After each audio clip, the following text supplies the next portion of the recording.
വടക്കൻ പറവൂർ വെളുത്താട്ട് വടക്കൻ ചൊവ്വ ഭഗവതി ക്ഷേത്രത്തിൽ ഭാഗവത ജ്ഞാനോത്സവത്തിന് മേൽശാന്തി നാരായണൻ നമ്പൂതിരിപ്പാട് ഭദ്രദീപം കൊളുത്തി തുടക്കം കുറിച്ചു.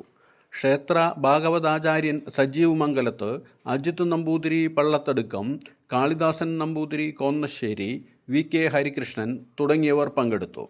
തുടർന്ന് മാടശ്ശേരി നീലകണ്ഠൻ നമ്പൂതിരി ഭാഗവത പ്രഭാഷണം നടത്തി. ഒരു ജ്ഞാനോത്സവത്തിലേക്ക് പ്രവേശിക്കുകയാണ്.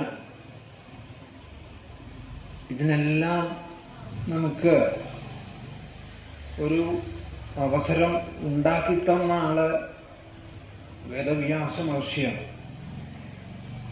അതുകൊണ്ട് സനാതനധർമ്മത്തിൻ്റെ പരമ ആചാര്യനാണ് വേദവ്യാസ മഹർഷി. ഇന്ന് ആധ്യാത്മികമായിട്ട് എന്തെല്ലാം നമ്മൾ പറയണവോ കേൾക്കണവോ അതെല്ലാം വ്യാസോച്ഛിഷ്ടമാണ്.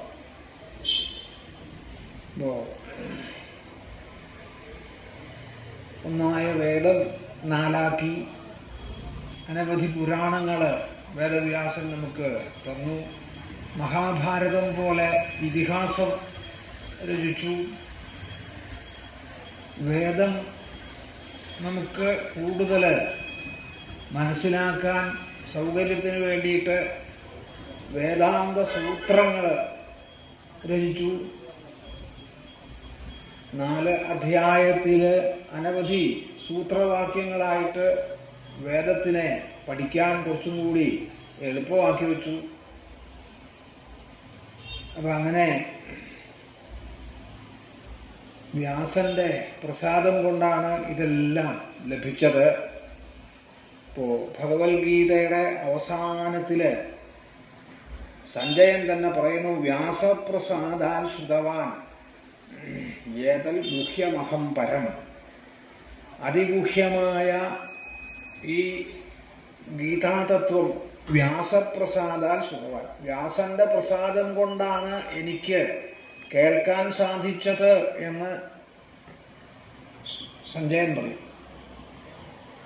അപ്പം ആ വ്യാസനെ സ്തുതിച്ചു വേണം നമ്മൾ പുരാണ ഇതിഹാസങ്ങളൊക്കെ ആരംഭിക്കാൻ തന്നെ. അതുകൊണ്ടാണ് ഭാഗവതം ആരംഭിക്കുമ്പോഴേ നാരായണം നമസ്കൃത്യ നരം ചൈവ നരോത്തമം ദേവീം സരസ്വതീം വ്യാസം തതോ ജയം ഉദീരയേൽ എന്ന് പറഞ്ഞു.